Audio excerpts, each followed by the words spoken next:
Dr. Sarah Chun pressed her face against the cool metal of the observation deck window, watching the massive creature writhe in the containment field below.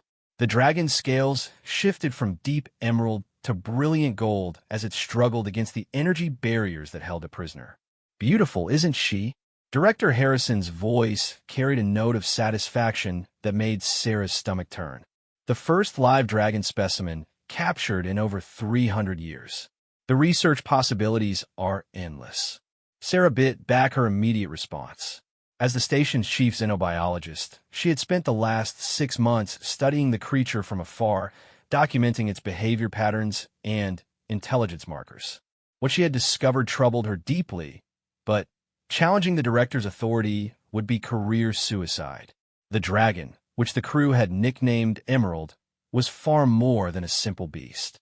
Sarah had observed complex problem-solving behaviors, emotional responses that indicated self-awareness, and, most remarkably, what appeared to be attempts at communication through specific light patterns emanating from specialized scales along her throat. Dr. Chun, I want you to begin the neural mapping procedures tomorrow, Harrison continued, not bothering to look at her as he spoke.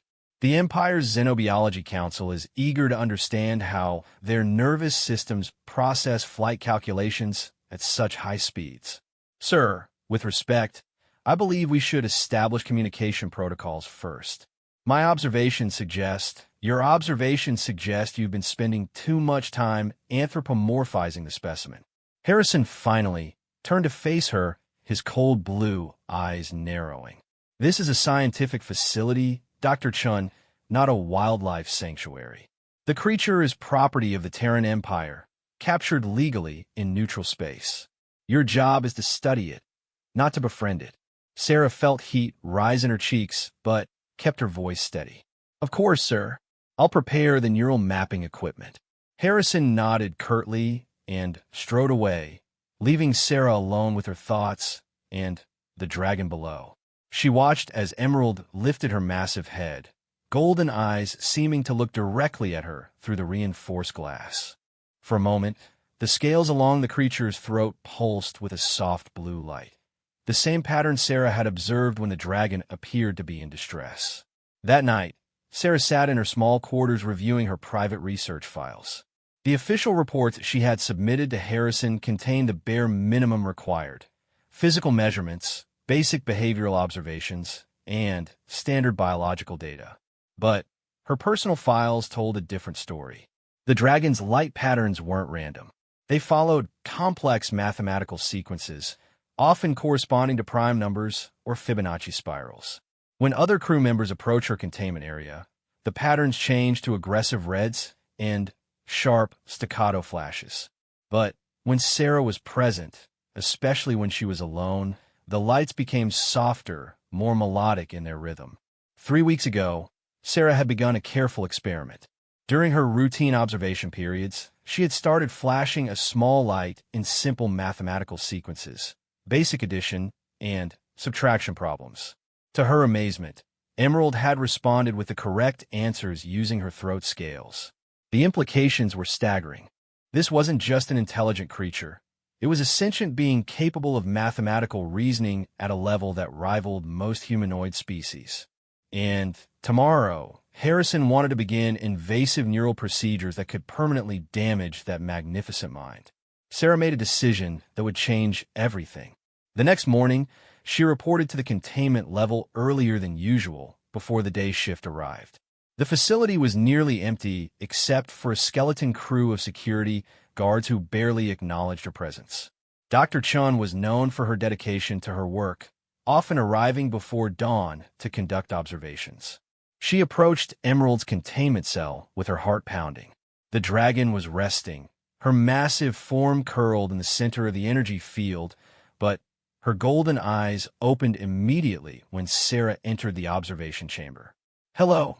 Beautiful," Sarah whispered, placing her hand against the control panel. "I know you can understand me. I've seen how you react to different voices, different people. You know I'm trying to help you."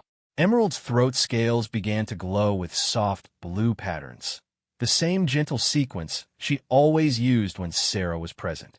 Sarah pulled out a small device she had modified from standard translation equipment. It wasn't sophisticated enough for complex conversation, but it might allow basic communication through the light patterns she had been studying.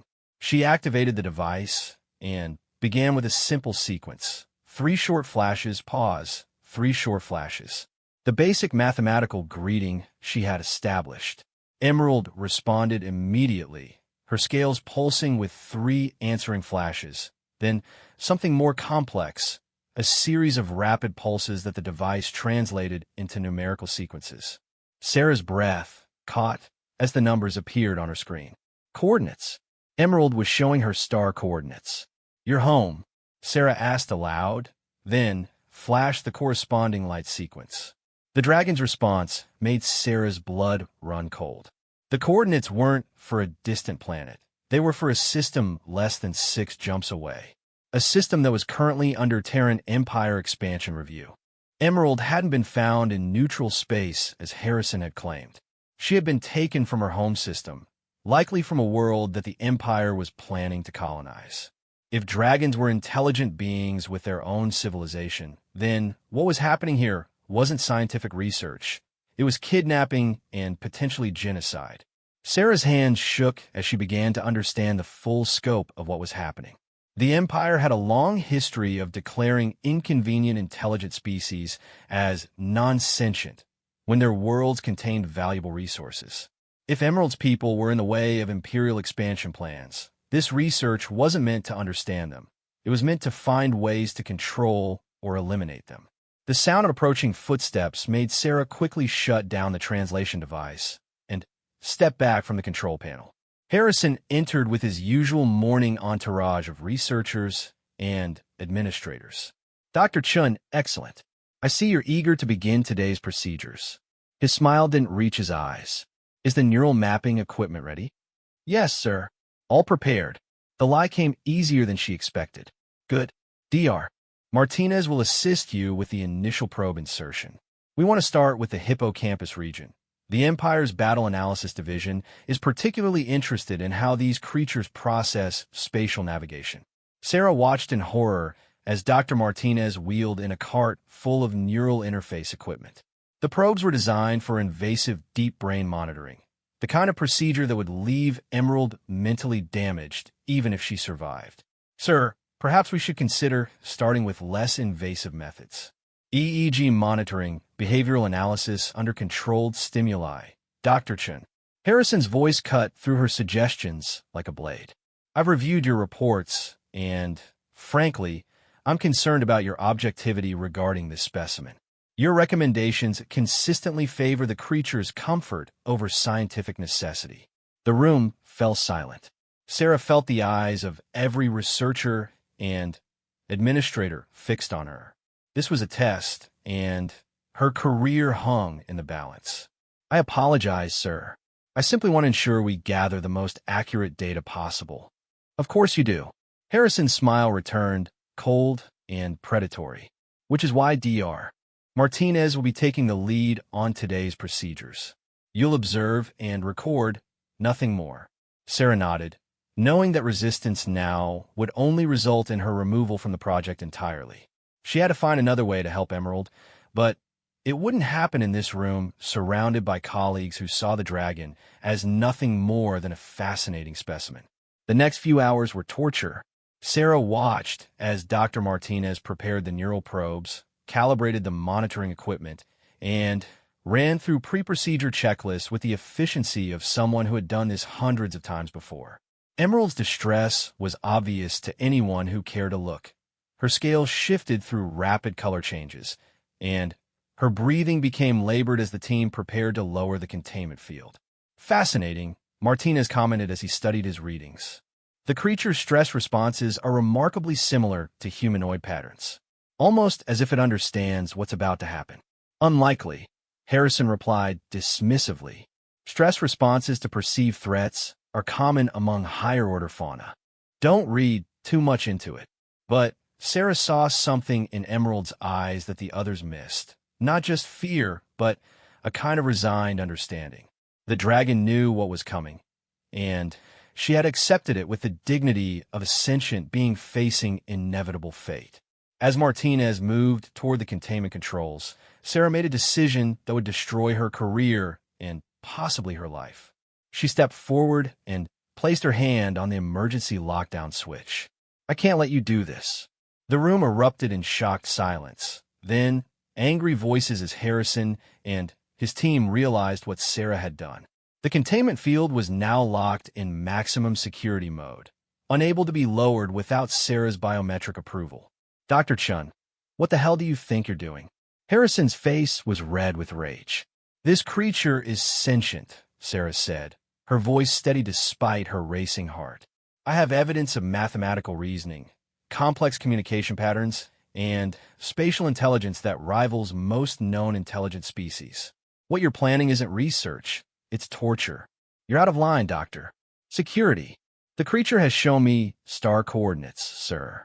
The location of her home system. She wasn't found in neutral space. She was taken from a world that the Empire is targeting for colonization." Harrison's expression changed from anger to something darker.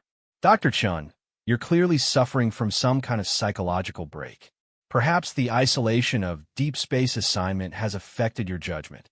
I have recordings, sir. Documentation of our communication attempts. Mathematical exchanges that prove fabricated data from an unbalanced researcher." Harrison turned to the security officers who had arrived. "Dr. Chun is to be relieved of duty immediately and confined to quarters pending psychiatric evaluation.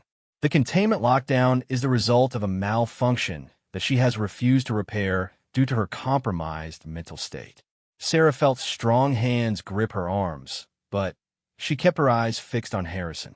"You know what she is. You've always known. The Empire wants to eliminate another intelligent species, and you're helping them do it. Remove her," Harrison commanded. As security dragged her away, Sarah caught one last glimpse of Emerald. The dragon's golden eyes met hers, and her throat scales pulsed with a simple message. 3 long flashes followed by 3 short ones. "Thank you." Sarah spent the next 18 hours in her locked quarters, knowing that her career was over, but feeling no regret about her choice. She had done the right thing, even if it meant sacrificing everything she had worked for. She used the time to compile every piece of evidence she had gathered about Emerald's intelligence, encryption the files, and preparing to transmit them to xenobiological ethics committees throughout the galaxy. If she was going down, she would make sure the truth went with her. The sound of her door chime interrupted her work. She expected to see security officers with transfer orders or psychiatric evaluation paperwork. Instead, she found Lieutenant Commander Torres, the station's senior communications officer. "Dr. Chun, I need you to come with me. There's been a development." "What kind of development?" Torres looked nervous, glancing around the corridor before responding. "The creature. Emerald, something's happened. Director Harrison wants you there." Sarah followed Torres through the station corridors, noting the unusual activity around them.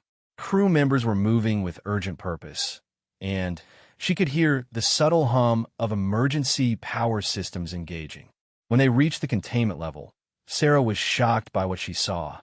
The observation deck was crowded with senior staff, all staring down at Emerald's containment area in apparent amazement. Harrison turned when he saw her arrive, his expression unreadable. "Dr. Chun, it seems your theories may require some reconsideration." Sarah looked down at the containment cell and gasped. Emerald was no longer alone. The energy field now contained dozens of complex holographic projections, 3-dimensional star maps, mathematical equations, and what appear to be technical schematics for advanced spacecraft. "When did this start?" Sarah asked. "About 6 hours ago," Torres replied. "Right around the time you were confined to quarters."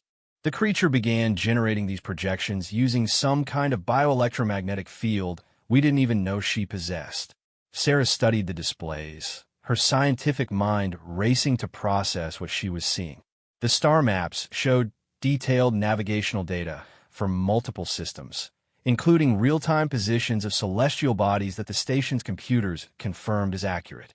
The mathematical equations dealt with faster-than-light travel calculations and energy conversion formulas that were beyond current human understanding.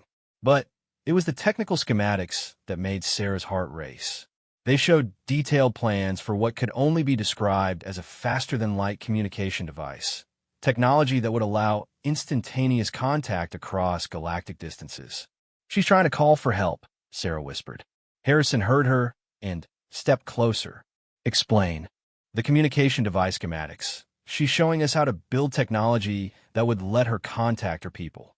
She knows we've been studying her, learning about human technology and capabilities.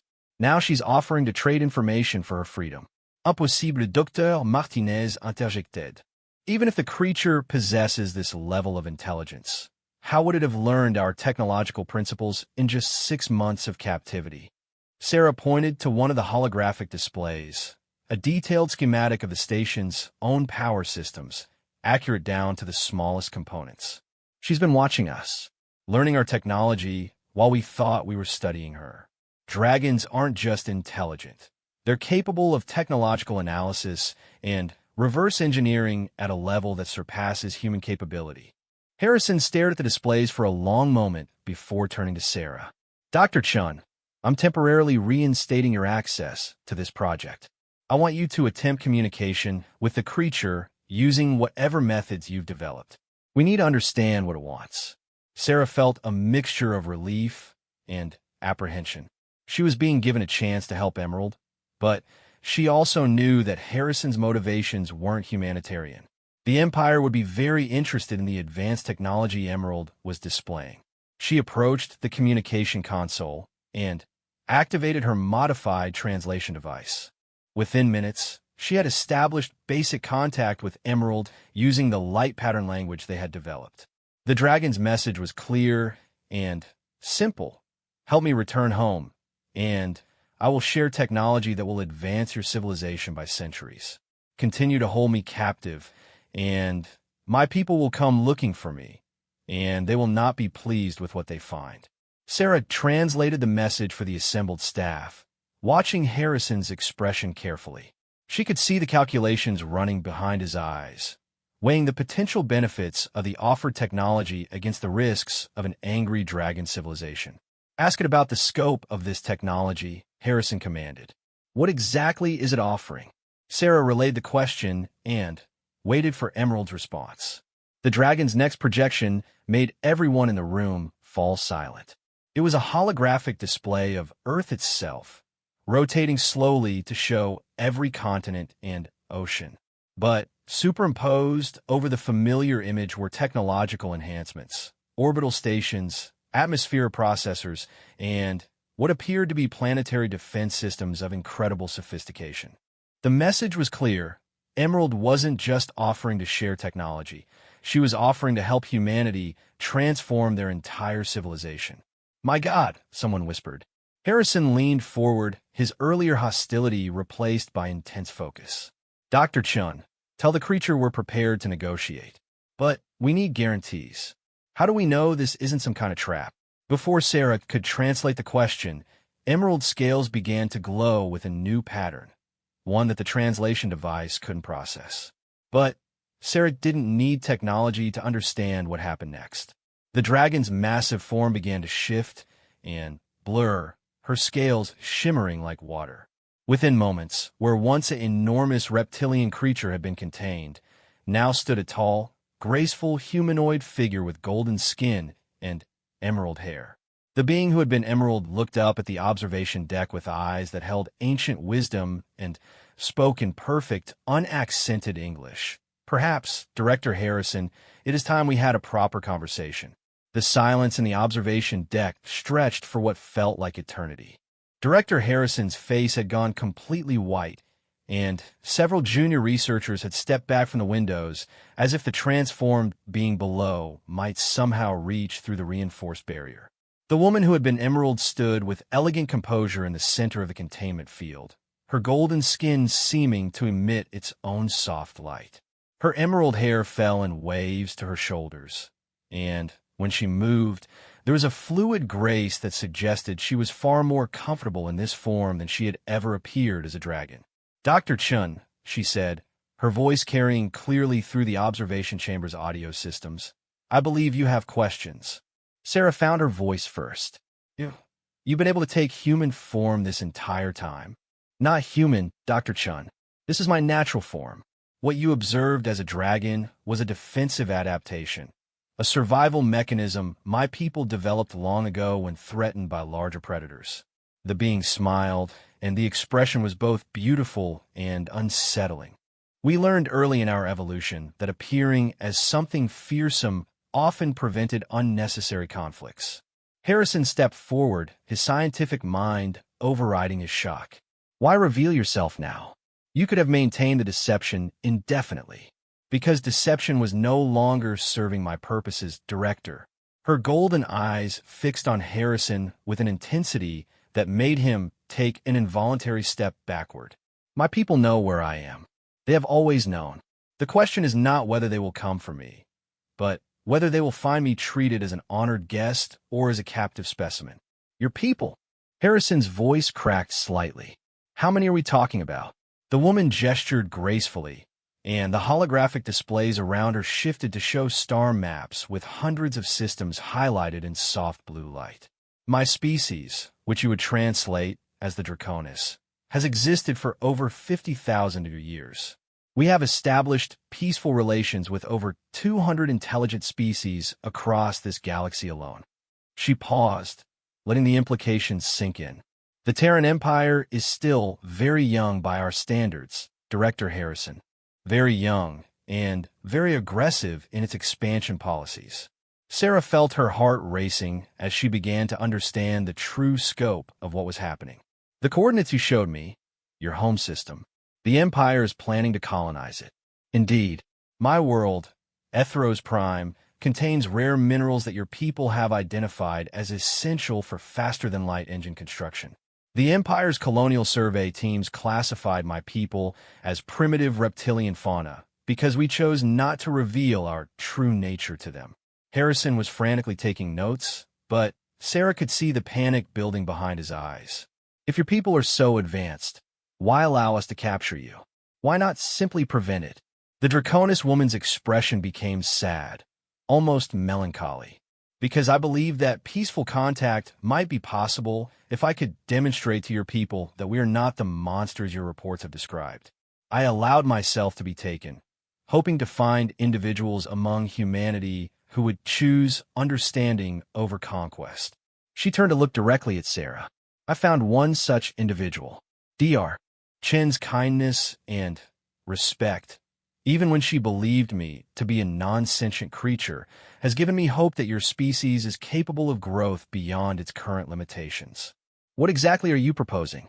Harrison asked, though his voice suggested he was afraid of the answer. "A choice, Director. Your empire stands at crossroads. You can continue your current path, taking what you wish from peoples you consider inferior, or you can join the Galactic Alliance as a partner rather than a conqueror." The holographic displays shifted again, showing detailed images of incredible cities floating in space, worlds where multiple species worked together in apparent harmony, and technological marvels that made human achievements look primitive by comparison. "This is what awaits humanity if you choose cooperation," the Draconis continued. "Medical technology that could eliminate disease and extend lifespans by centuries. Energy systems that could power your entire civilization without harming a single world. Transportation networks that would allow you to explore distant galaxies. And if we refuse?" Harrison asked quietly. The woman's golden eyes hardened, and for a moment, the air in the observation chamber seemed to vibrate with barely contained energy. "Then, my people will do what they have always done when faced with aggressive expansion of species. They will protect themselves and their allies." The holographic displays now showed massive spacecraft that dwarfed anything in the Imperial fleet. "The choice is yours, but I should mention that my ship has already transmitted complete records of my treatment here to the Draconis High Council." Sarah felt a chill run down her spine. "Your ship? Dr. Chun, surely you didn't believe that I traveled to this region of space alone? My vessel has been cloaked in orbit around this station since the day I was brought aboard. It has recorded every conversation, every procedure, every decision made regarding my captivity. Harrison's face went from white to green. How long have we been under surveillance? Since the moment your survey teams entered Draconis territory 6 months ago. We have detailed records of every Imperial operation in this sector, including the true nature of your colonial expansion plans. The implications hit everyone in the room simultaneously. If the Draconis had been monitoring Imperial activities for months, they knew about classified military operations, resource assessment projects, and strategic plans that could devastate the Empire if revealed to hostile forces. What do you want from us? Harrison asked desperately. I want to prevent a war that would be devastating for both our peoples. The Draconis replied simply. Humanity has great potential, but your current leadership sees strength only in domination. My people could help you grow beyond that limitation, but first, you must prove that growth is possible. She gestured, and the containment field around her shimmered and disappeared. Sarah realized with shock that the energy barriers had never been holding the Draconis at all. She had simply allowed humans to believe they were in control. Dr. Chun, the golden-skinned woman, said, stepping forward to address Sarah directly. You alone among your colleagues chose to see me as a fellow being worthy of respect. You sacrificed your career to prevent harm from coming to what you believed was a helpless creature. That kind of moral courage is what your species will need to survive what comes next. What comes next? Sarah asked, though she was afraid she already knew the answer. In approximately 18 hours, a Draconis diplomatic vessel will arrive at this station. They will demand to inspect my treatment and evaluate humanity's suitability for peaceful contact. If they find evidence of torture, experimentation, or other violations of sapient rights, they will classify humanity as a hostile species and act accordingly. Harrison looked like he was about to collapse. What can we do? How do we prove we're worthy of peaceful contact? You can start by ensuring that Dr. Chun is recognized for her courage rather than punished for her compassion. Your treatment of those among your own people who stand up for justice will tell my people everything they need to know about your species' character. The Draconis woman turned to address the entire observation chamber. I should also mention that my people have been monitoring communications from this station. They are aware that Dr. Chen has been confined and that plans are in place to have her transferred to a psychiatric facility for evaluation. Such treatment of a moral individual would not reflect well on humanity during tomorrow's diplomatic assessment. Sarah felt a mixture of fear and hope. She had been prepared to sacrifice her career for what was right, but she hadn't expected that her actions might determine the fate of human-alien relations for generations to come. There's something else you should know, the Draconis continued. The technology one have shown you, the medical advances, energy systems, and space travel improvements. These are gifts my people are prepared to share immediately upon successful diplomatic contact. But there are conditions. What conditions? Harrison asked, though he was clearly dreading the answer. First, all Imperial colonial expansion must halt pending establishment of proper contact protocols with indigenous populations. No more worlds will be taken without consent from their inhabitants. Harrison looked stricken. That's impossible. The Empire's entire economy is based on resource extraction from new territories. Without expansion, humanity will be forced to develop sustainable technologies and relationships with other species. This is not a punishment. It is an opportunity to grow beyond the limitations of a conquest-based civilization. The second condition appeared as a holographic display showing star charts marked with contested territories. All species currently under Imperial control must be given the opportunity for independence or partnership based on informed consent. No being will remain enslaved to serve Imperial economic interests. You're asking us to dismantle our entire civilization, someone in the observation chamber protested. I'm asking you to evolve your civilization. The Draconis corrected gently. What you call the Terran Empire is barely 300 years old. My people remember when humans were isolated to a single world, struggling with primitive chemical rockets and internal combustion engines. You have grown tremendously in a short time, but that growth has been unbalanced, technological advancement without corresponding social or ethical development. Sarah stepped closer to the barrier between the observation chamber and the containment area. What you're offering, it could solve most of humanity's problems. Energy scarcity, disease, resource conflicts. Indeed, Dr. Chun, but only if humanity is willing to abandon the idea that strength comes from dominating others.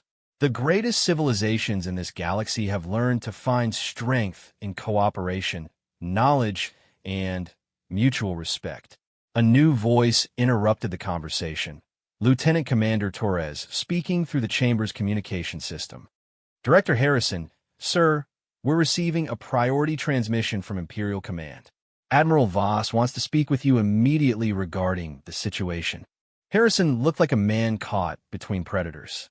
Sarah could almost see the calculations running through his head.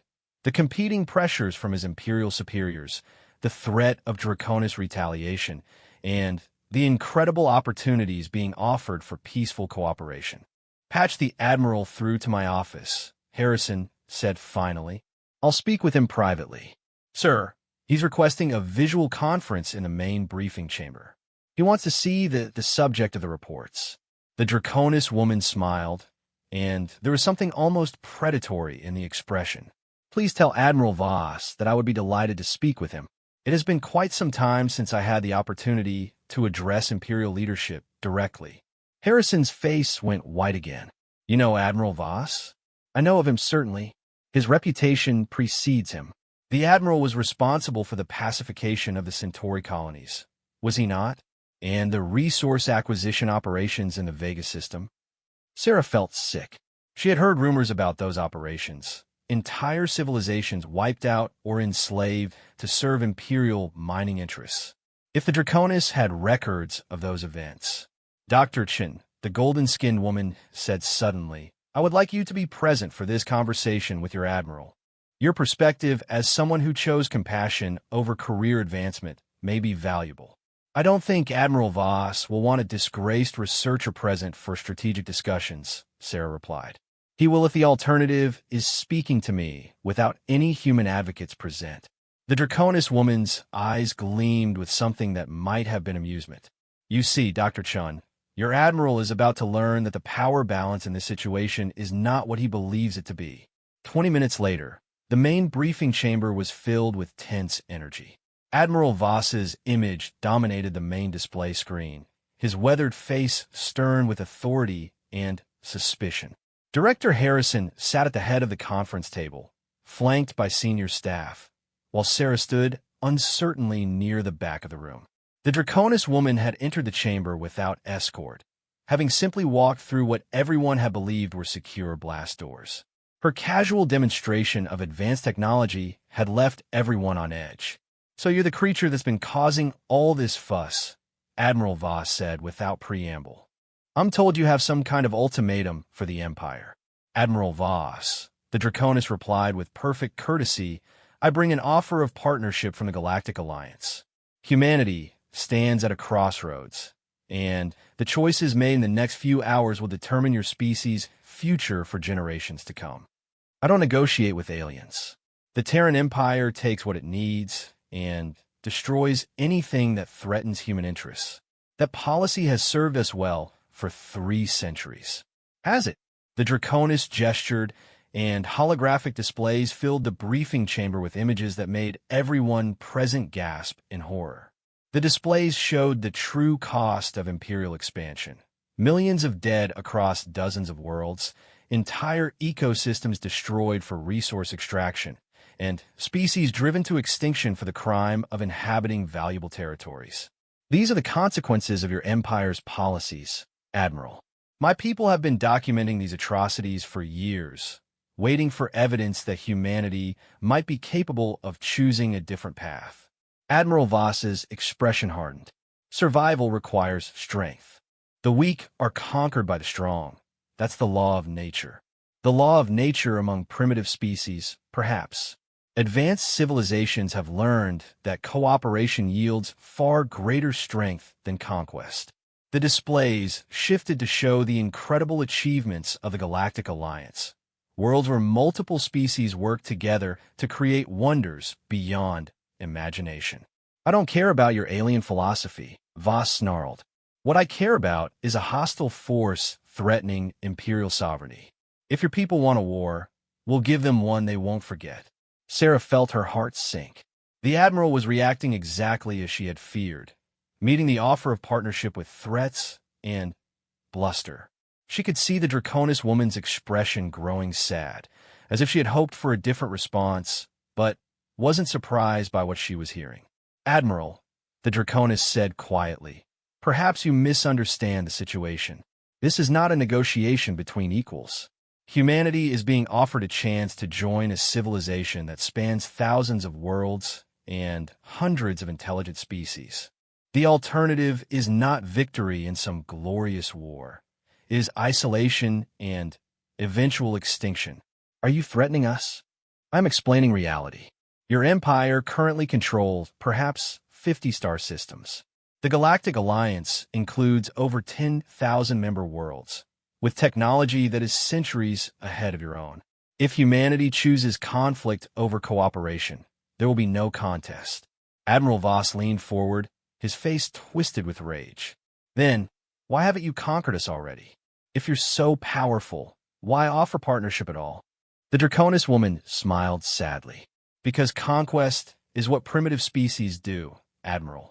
We prefer to welcome new members to the Alliance voluntarily, as partners rather than subjects. But we will not tolerate continued aggression against peaceful species under our protection. Then, you made your choice, Voss snapped. The Empire doesn't bow to alien threats. I'm ordering the immediate mobilization of the Third Fleet. We'll show your alliance what human determination can accomplish. Admiral, wait. Sarah stepped forward, knowing she was ending her career, but unable to stay silent. Sir, please consider what you're doing. They're offering us technologies that could transform human civilization, medical advances that could eliminate suffering, energy systems that could end scarcity. Dr. Chun, you're out of line. Return to your quarters immediately. Sir, with respect, you're about to start a war that humanity cannot win. And you're doing it because you're too proud to consider that we might not be the most advanced species in the galaxy. That's enough. Voss's face was red with fury. Director Harrison, have that woman arrested for insubordination. But before Harrison could respond, the Draconis woman stepped forward. Admiral Voss, I have tried to approach this situation with patience and respect for your position. But I see now that you are not someone who can be reasoned with. Allow me to clarify something for you. The air in the briefing chamber suddenly felt charged with energy. The Draconis woman's golden skin began to emit a soft light, and her emerald hair seemed to move as if blown by an unfelt wind. You believe that humanity holds some power in this situation. You are mistaken. The main display screen flickered and changed, now showing the space immediately around the research station. What everyone saw made them gasp in shock and terror. Surrounding the station were dozens of massive ships, each one at least 10 times the size of an Imperial battlecruiser. They had appeared without warning, their advanced stealth technology making them invisible until the Draconis woman chose to reveal them. These vessels have been in position for the past 6 months, Admiral. They have recorded every Imperial operation in this sector, documented every violation of sapient rights, and prepared detailed intelligence reports on your military capabilities. Admiral Voss's face had gone completely white. Impossible. Our sensors would have detected. Your sensors detected exactly what we chose to let them detect. Admiral, the technological gap between our civilizations is so vast that your most advanced warships are like wooden boats facing steel battleships. Sarah stared at the display in amazement and terror. The Draconis ships were beautiful and terrifying, sleek forms that seemed to blend organic curves with crystalline structures, emanating power that she could somehow sense even through the station's barriers. However, the Draconis woman continued. I still believe that Dr. Chen's courage represents the potential for humanity to choose a better path. Admiral Voss, you have one final opportunity to prevent a catastrophe that will end your empire and devastate your species. What do you want? Voss asked, his earlier bluster completely gone. I want you to stand down your fleet mobilization and accept the diplomatic contact that will arrive in 12 hours. I want you to seriously consider the partnership we are offering, rather than dismissing it out of pride and fear. The Draconis woman turned to look directly at the camera, transmitting to Admiral Voss. And I want you to understand, Admiral, that the next few hours will determine whether humanity's children inherit the stars or inherit the ashes of a civilization that chose conquest over wisdom. The 12 hours that followed Admiral Voss's ultimatum were the longest of Sarah's life. The research station had transformed into something resembling a war room, with constant communications streaming between the station, Imperial Command, and what seemed like every major government on Earth. Sarah found herself in an unprecedented position. Director Harrison, clearly overwhelmed by the scope of the situation, had requested that she serve as the primary human liaison with the Draconis representative. Admiral Voss had reluctantly agreed, recognizing that someone with established communication protocols might be crucial for preventing a catastrophic misunderstanding. The Draconis woman, who had finally introduced herself as Ambassador Lyralii of the House of Eternal Stars, had taken up residence in the station's main conference chamber. She seemed completely comfortable despite the tension radiating from every human on the station, occasionally creating holographic displays to demonstrate various points about Galactic Alliance technology and policy. Dr. Chun, Lyralii, said during one of their private conversations, "Your people are struggling with concepts that most species find difficult when they first encounter the Alliance. The idea that strength can come from cooperation rather than domination is challenging for aggressive cultures." Sarah sat across from the ambassador, still amazed that she was having casual conversations with a being whose civilization could apparently destroy humanity without effort. "Can you help me understand something? If your people are so advanced, so peaceful, why haven't you made contact with humanity before now?" Lyralii's expression became thoughtful. "The Alliance has protocols for first contact that have been developed over thousands of years. We typically wait for species to demonstrate certain characteristics before revealing ourselves." "What characteristics?" "Evidence of moving beyond purely predatory behavior. Most species go through a phase where they spread across their galaxy by conquering and consuming everything in their path. This is a natural evolutionary stage, but it must be overcome for true advancement to occur." Sarah felt a chill. "You're saying humanity is still in that predatory phase. Your species shows mixed signals. Individuals like yourself demonstrate compassion, moral reasoning, and the ability to make sacrifices for the benefit of others. But your leadership structures still operate on principles of dominance and resource acquisition through force." The ambassador created a small holographic display showing what appeared to be a timeline marked with various symbols. "In our experience, species typically reach a crisis point where they must choose between their predatory past and a cooperative future. This choice usually comes when they encounter a civilization so advanced that their usual tactics of conquest become impossible. That's what's happening now, isn't it? This is humanity's crisis point." "Indeed. Your Admiral Voss represents the old way of thinking, the belief that any problem can be solved through sufficient application of force. But you, Dr. Chun, represent the possibility of growth. The question is which approach your species will ultimately choose." Their conversation was interrupted by the arrival of Director Harrison, who looked like he hadn't slept in days. "Ambassador, we've received word from Earth. The Imperial Council is meeting an emergency session to discuss your offer. They have questions." Lyralii nodded gracefully. "I would be happy to address their concerns. They want to know about the specifics of Alliance membership. What would be required of humanity if we agreed to join?" The ambassador gestured, and the conference chamber filled with detailed holographic displays showing various aspects of Alliance civilization. Alliance membership is not something granted lightly, she began.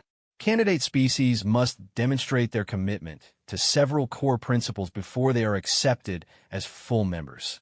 The first display showed images of peaceful integration between different species on Alliance worlds. First, species must abandon aggressive expansion and work to resolve conflicts with their neighbors through diplomacy rather than force. This doesn't mean becoming passive. Alliance members maintain strong defensive capabilities, but aggression for the purpose of conquest or resource acquisition is prohibited.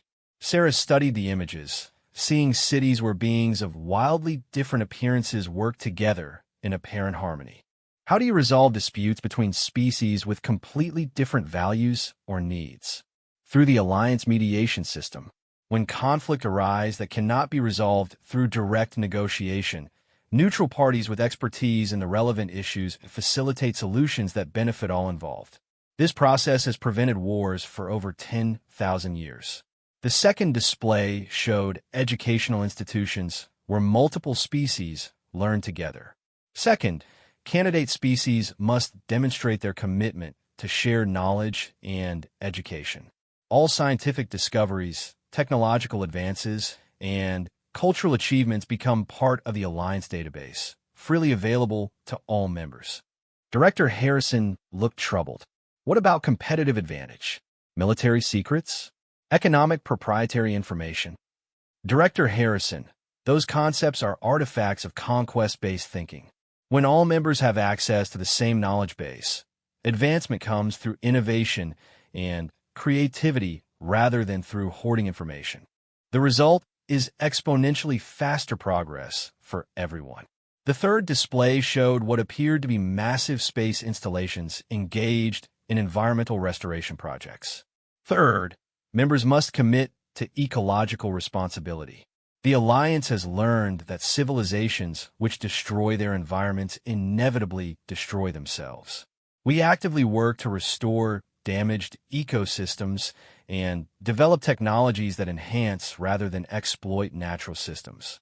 Sarah thought about the environmental damage caused by imperial expansion and wondered if humanity would ever be able to meet such a standard.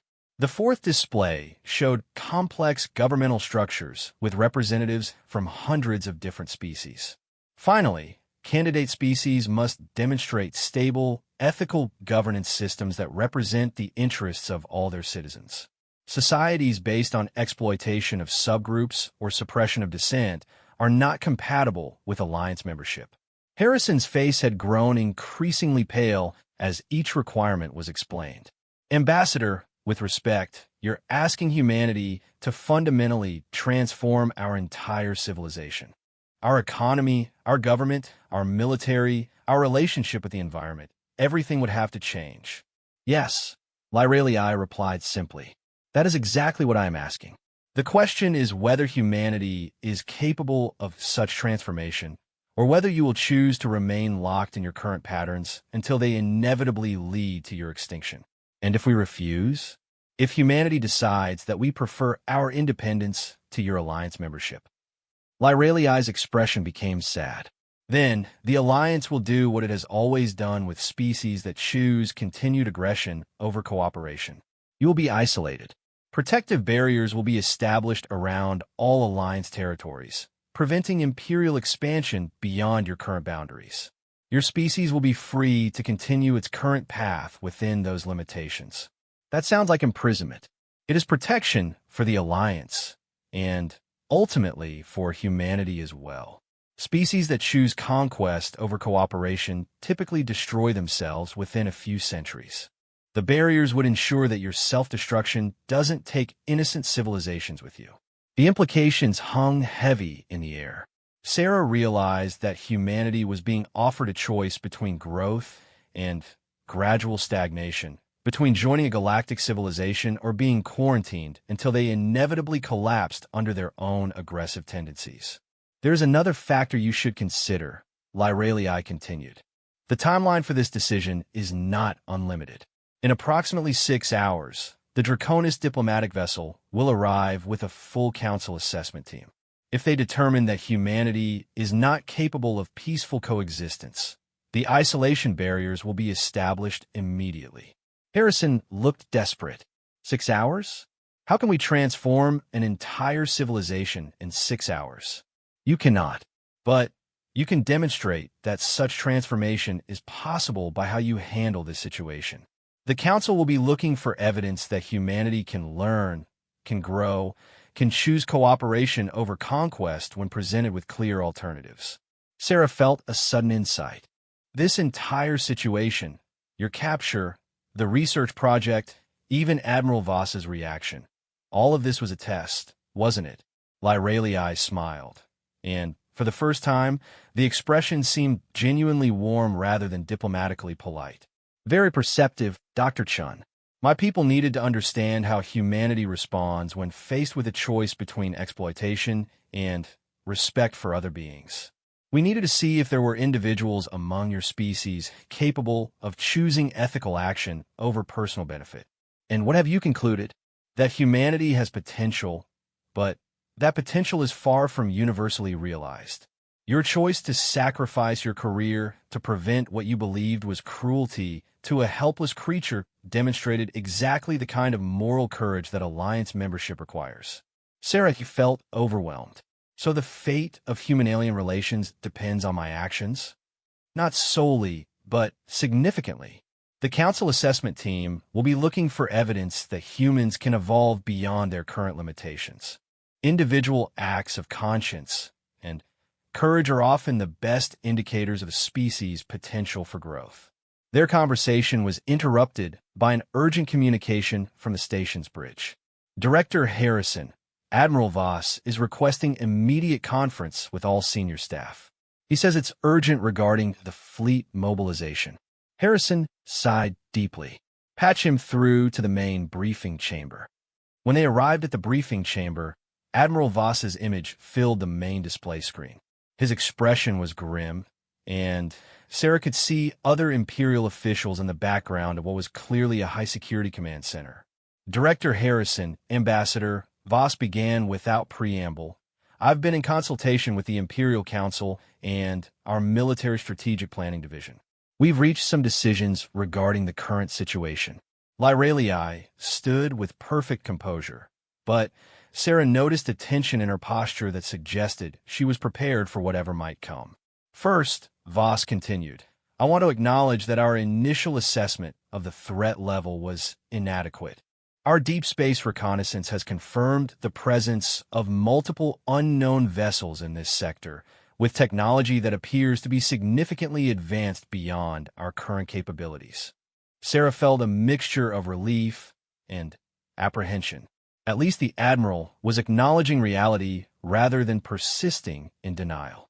Second, the Imperial Council has voted to postpone the fleet mobilization pending further evaluation of the situation. We recognize that a military response may not be appropriate given the technological disparities involved. Lyralii nodded approvingly, but remained silent. However, Voss's tone hardened.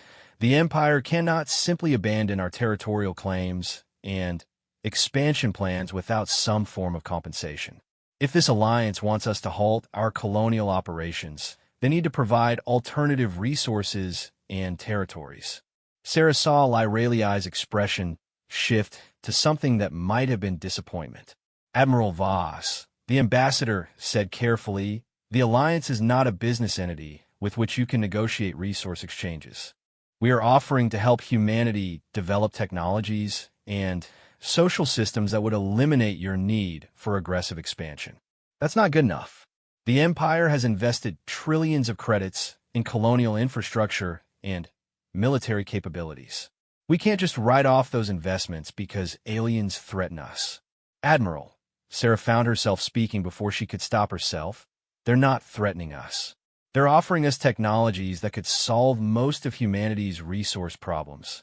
Energy systems that could power Earth for centuries, medical advances that could eliminate disease, transportation technology that could open up the entire galaxy for exploration rather than conquest. Dr. Chun, the economic implications alone would be devastating. What happens to the millions of people employed in military industries? What about the colonial administration?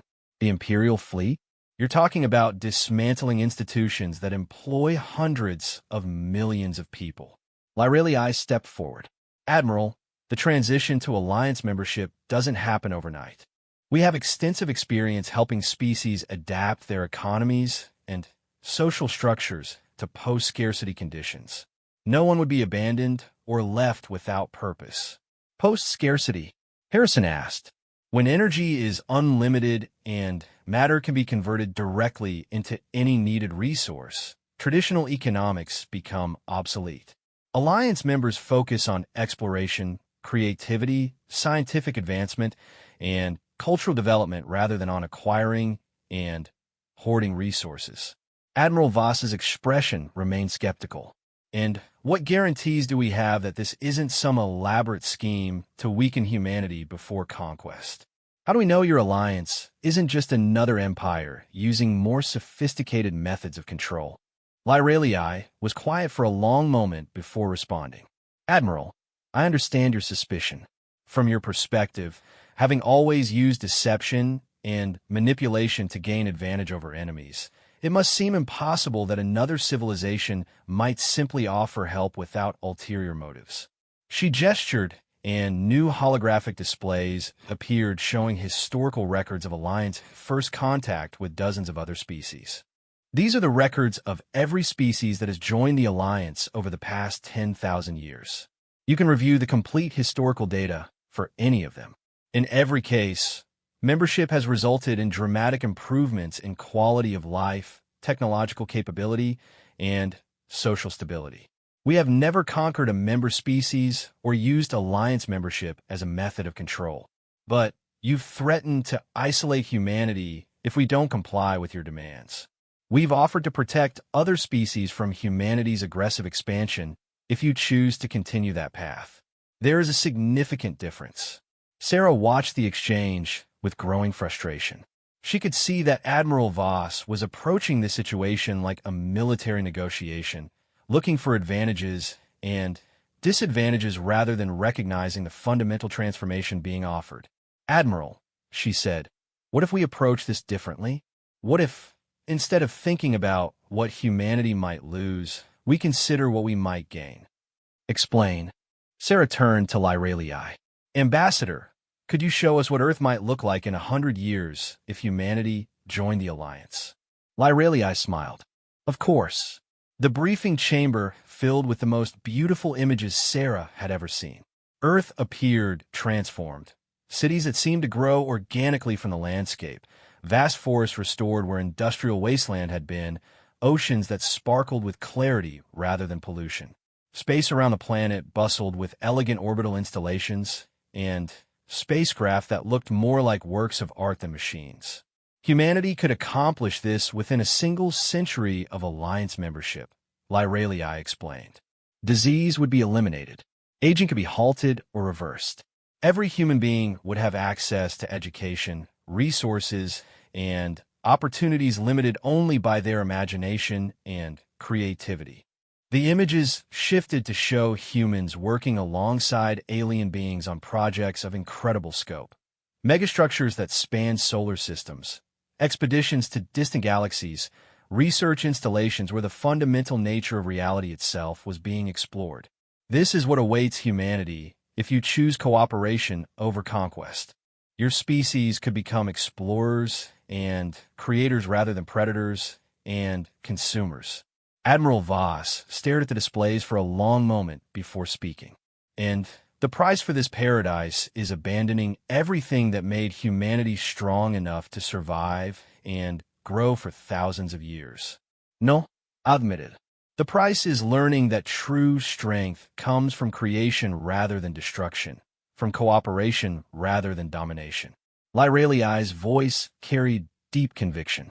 The characteristics that helped humanity survive as a primitive species, aggression, territoriality, competition for resources, these same characteristics will destroy you if you cannot evolve beyond them. Ambassador, Director Harrison interjected, the council assessment team you mentioned, what exactly will they be evaluating? They will be looking for evidence that humanity can make ethical choices even when those choices require personal sacrifice. They will evaluate how your people treat those who are different from themselves, how you handle power over others, and whether you can prioritize long-term benefit over short-term advantage. Sarah realized with sudden clarity what this meant. They're going to be watching how we treat you, aren't they? How we handle having power over someone from an advanced civilization. Among other things, yes. The treatment of the powerless by those who hold power is one of the most reliable indicators of species' ethical development. Admiral Voss's expression grew troubled. Dr. Chun, you mentioned that our treatment of this ambassador was poor when we thought she was just an animal. How poor? Sarah exchanged glances with Harrison before answering. Sir, we had her confined in an energy field for 6 months. We were planning invasive neural procedures that could have caused permanent brain damage. If Ambassador Lyralii had been unable to defend herself, we would have tortured and possibly killed a sapient being for the purpose of advancing our military capabilities. Lyralii finished quietly. The Council Assessment Team will have complete records of those intentions. The silence that followed was deafening. Sarah could see the realization dawning on everyone present. Humanity was about to be judged by a civilization that had witnessed their willingness to inflict suffering on what they believed was a helpless creature. Is there any way to demonstrate that those intentions don't represent humanity's true nature? Harrison asked desperately. That, Lyralii replied, is exactly what the next few hours will determine. The Draconis diplomatic vessel arrived exactly on schedule, emerging from faster-than-light travel with a brilliance that made every sensor on the research station temporarily overload. Sarah watched from the observation deck as the ship, if it could be called that, took position near the station. The vessel was unlike anything human technology had produced. It appeared to be a living crystal formation, its faceted surfaces shifting through spectrums of color that seemed to exist beyond normal visible light. The ship was massive, easily the size of an imperial dreadnought, but it moved with the fluid grace of something that had been grown rather than built. Council Assessment Ship Eternal Wisdom requesting permission to dock, came a voice over the station's communication system. The words were in perfect English, but there was something about the tone that suggested vast intelligence and even vaster age. Permission granted, Director Harrison replied, though his voice trembled slightly. Docking Bay 7 is prepared to receive you. That will not be necessary. We will transport directly to your main conference chamber. Sarah felt a tingling sensation wash over her, followed by a moment of disorientation. When her vision cleared, the conference chamber had been transformed.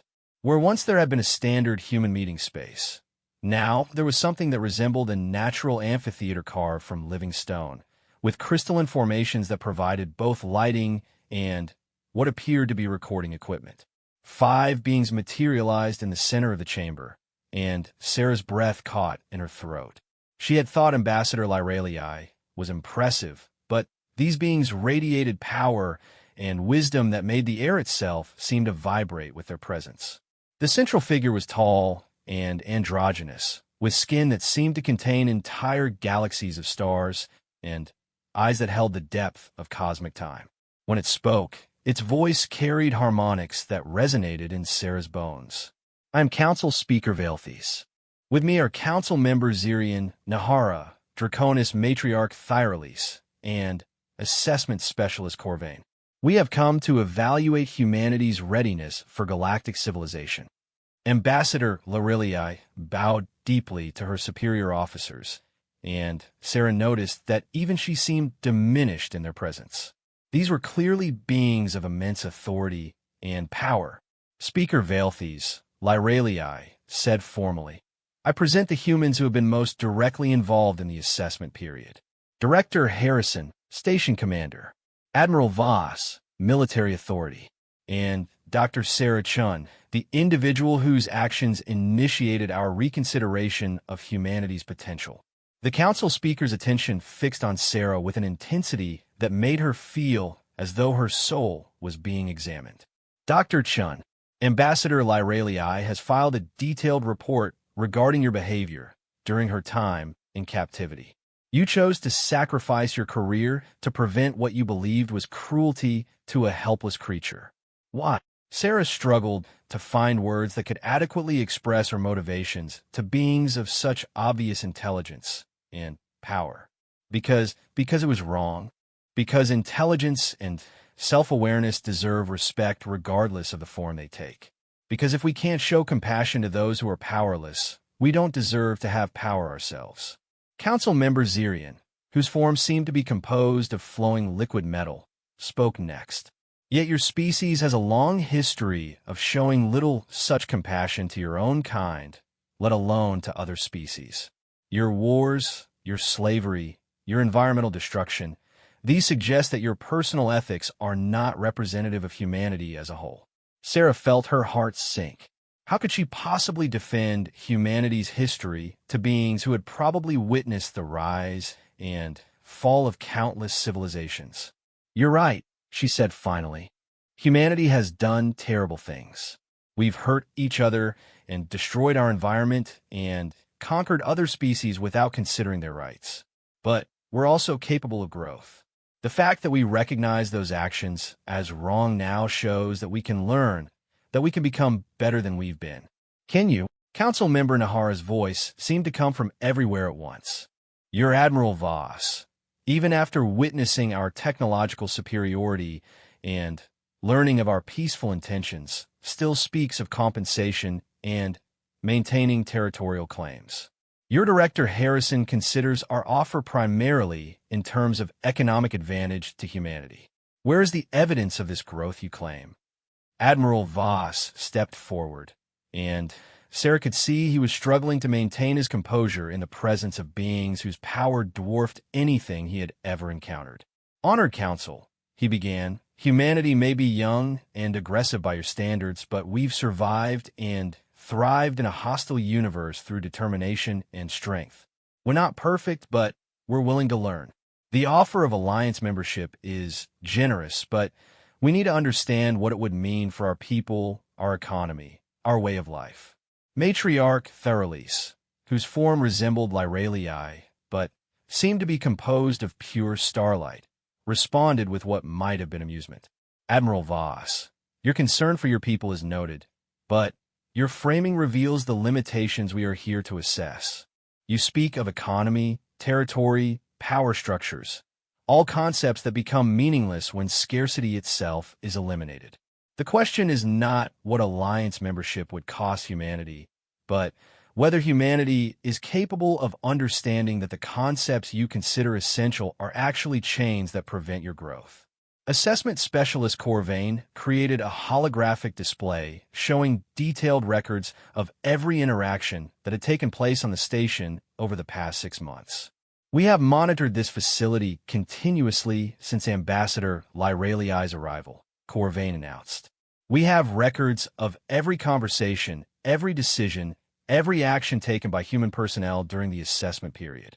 Sarah felt her stomach clench as she realized what this meant.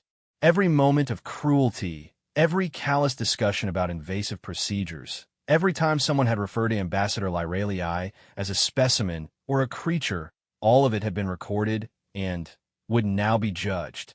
The evidence presents a troubling pattern, Corvain continued. When humans believed they held power over what they perceived as a lesser being, the majority showed no concern for that being's welfare. Discussions of painful experimentation were conducted casually. Plans for potentially lethal procedures were developed without ethical review. Director Harrison's face had gone pale. Council members, please understand that we were operating under the assumption that we were dealing with a non-sapient creature. Our protocols for handling animals are different from those for intelligent beings. Are they? Speaker Vailthes asked. We have reviewed your species' treatment of what you classify as animals. The suffering inflicted for food production, entertainment, and scientific research suggests that lack of sapience is not actually the determining factor in how humans treat those under their power. Sarah felt compelled to speak. That's not entirely fair. Many humans do care about animal welfare. We have ethical guidelines and regulations, which are routinely ignored when they conflict with economic or scientific interests. Council member Zirian interrupted. Dr. Chun, your own ethical stance regarding Ambassador Lyralii was considered unusual enough by your colleagues to warrant psychiatric evaluation. This suggests that compassion for the powerless is not a common trait among your people. The weight of the accusation hung heavy in the chamber. Sarah realized that humanity was being judged not just on their treatment of aliens, but on their fundamental approach to power and responsibility. However, Speaker Velthes continued, Dr. Chin's actions do represent a possible alternative path for human development. The question before this council is whether humanity as a whole can evolve toward the ethical framework she demonstrated, or whether her behavior represents a rare anomaly in an otherwise predatory species. Ambassador Lyralii stepped forward. Speaker Velthes, if I may.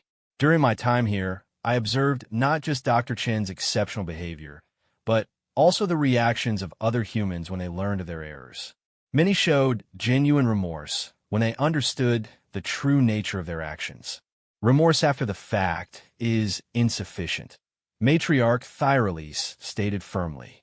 What matters is the capacity to make ethical choices even when no consequence is anticipated. Most humans on this station were willing to inflict suffering when they believed no one would judge them for it.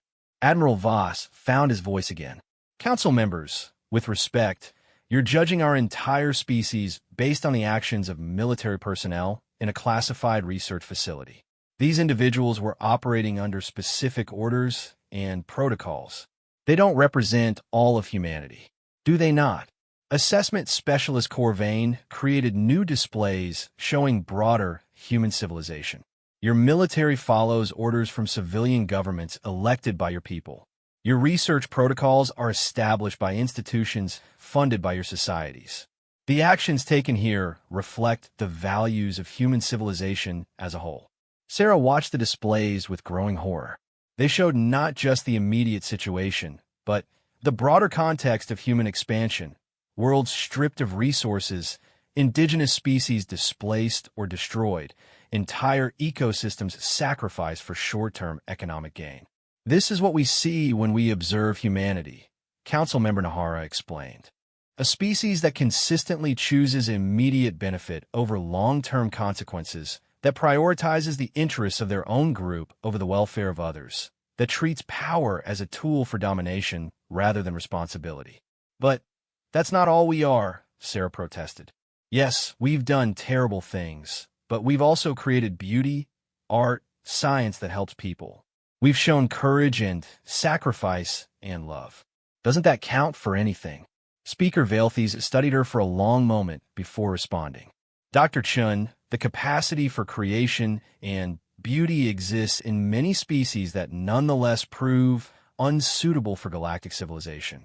The question is not whether humans can create wonders, but whether you can resist the temptation to destroy wonders created by others. The council speaker gestured, and new images appeared, records of previous species that had been offered alliance membership. Every species faces this choice eventually. The Zalaki Empire once controlled 1,000 worlds through conquest and subjugation. When offered alliance membership, they chose to maintain their dominant systems rather than evolve beyond them.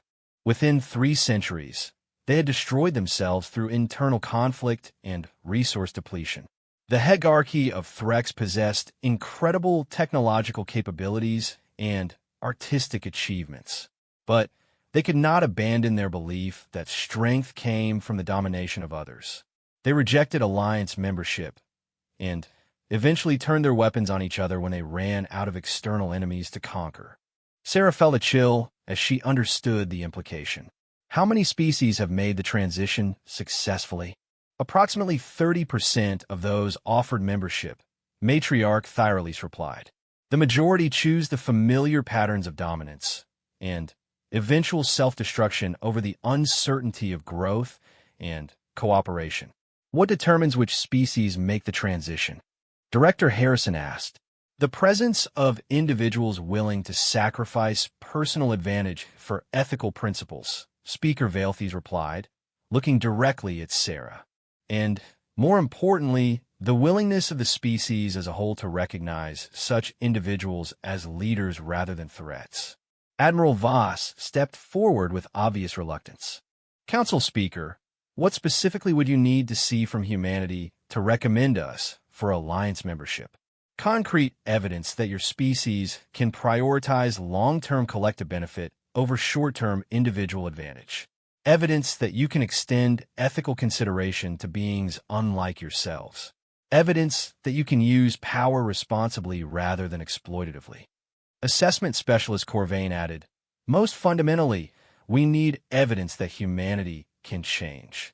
That you're not forever locked into the patterns of aggression and exploitation that have defined your expansion into space. How long do we have to provide such evidence? Harrison asked.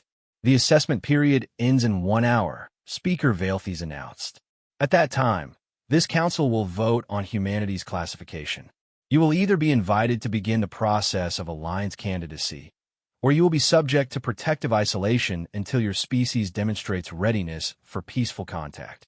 The finality of the announcement hit everyone like a physical blow. 1 hour to determine the fate of human civilization. Is there anything specific we can do in that time? Sarah asked desperately. Councilmember Zirian's liquid metal form shifted into something that might have been a smile. Dr. Chun, you have already done the most important thing.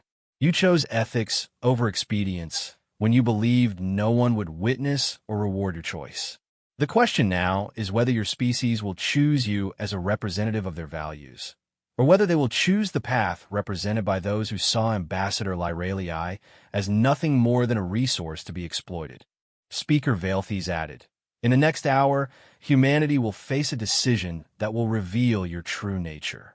We will observe how you handle that decision, and our recommendation will be based on what we see.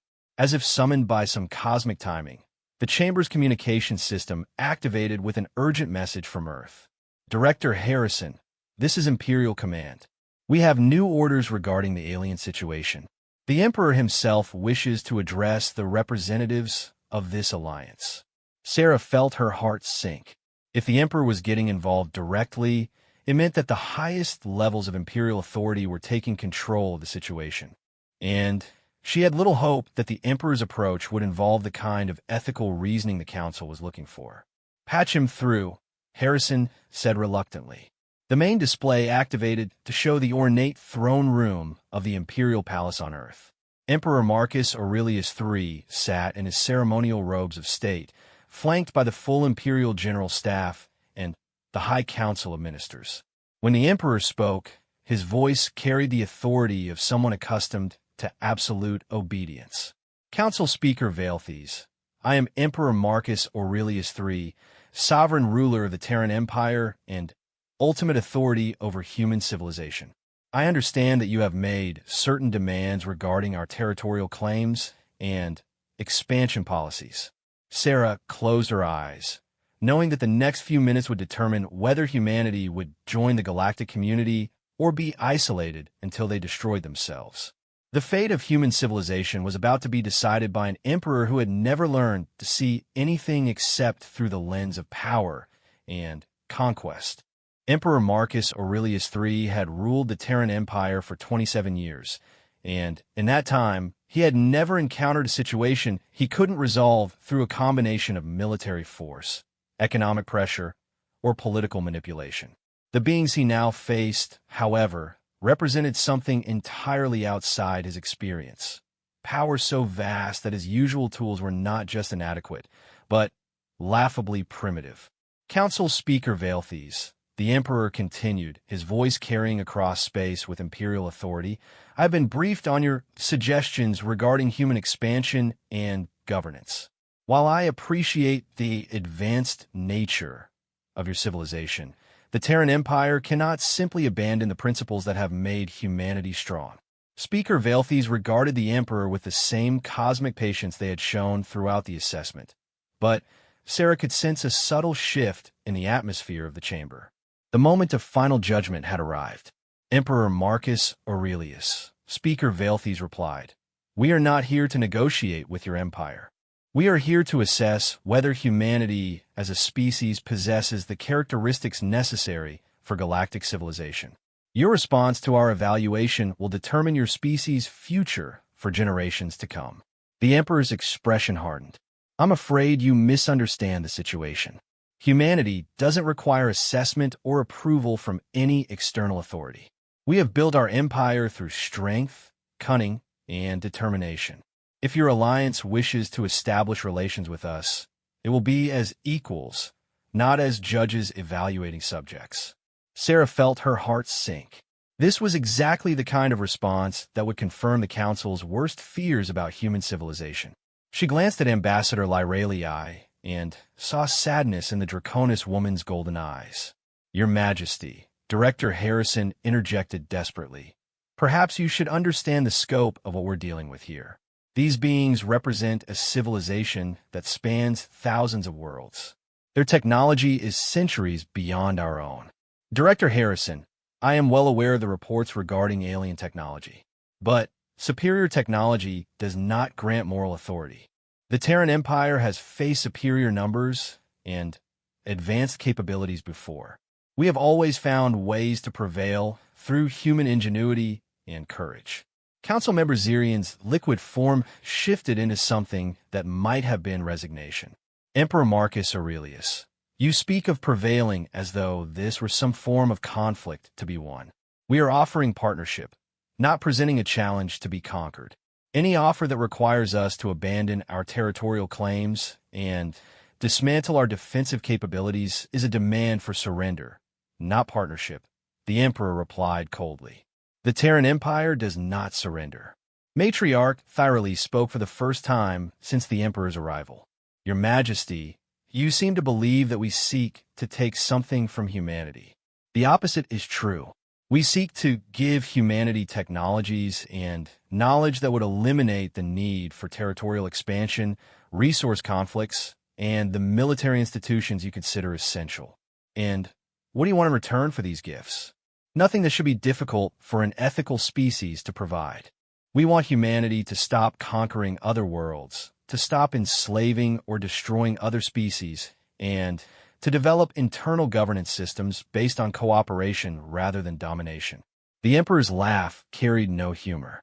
You want us to abandon everything that made human civilization possible. Our expansion has brought prosperity, security, and advancement to billions of people. Our military strength protects human interest from hostile forces.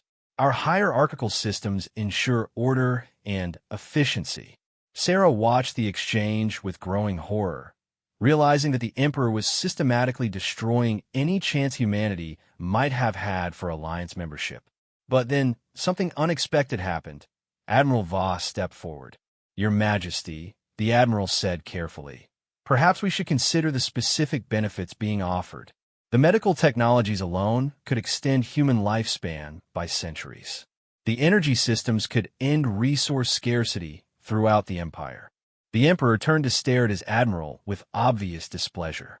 Admiral Voss, are you suggesting that the Empire should accept alien charity rather than relying on our own capabilities? Sir, I'm suggesting that we consider the welfare of our people above our pride. The technologies being offered could solve most of humanity's long-term problems. Sarah felt a glimmer of hope. Admiral Voss's earlier belligerence seemed to have given way to pragmatic consideration of what was actually being offered. The welfare of our people is ensured by maintaining our strength and independence, the Emperor replied firmly. What these aliens offer is dependence disguised as advancement. Once we become reliant on their technology, we will be subject to their control. Speaker Veilthes created a holographic display showing the historical records of Alliance member species. Your Majesty, these records document over 10,000 years of Alliance membership by hundreds of species. In no case has membership resulted in loss of autonomy or subjugation to external control. Alliance members govern themselves according to their own cultural values, provided those values are compatible with peaceful coexistence. And who determines what values are compatible with your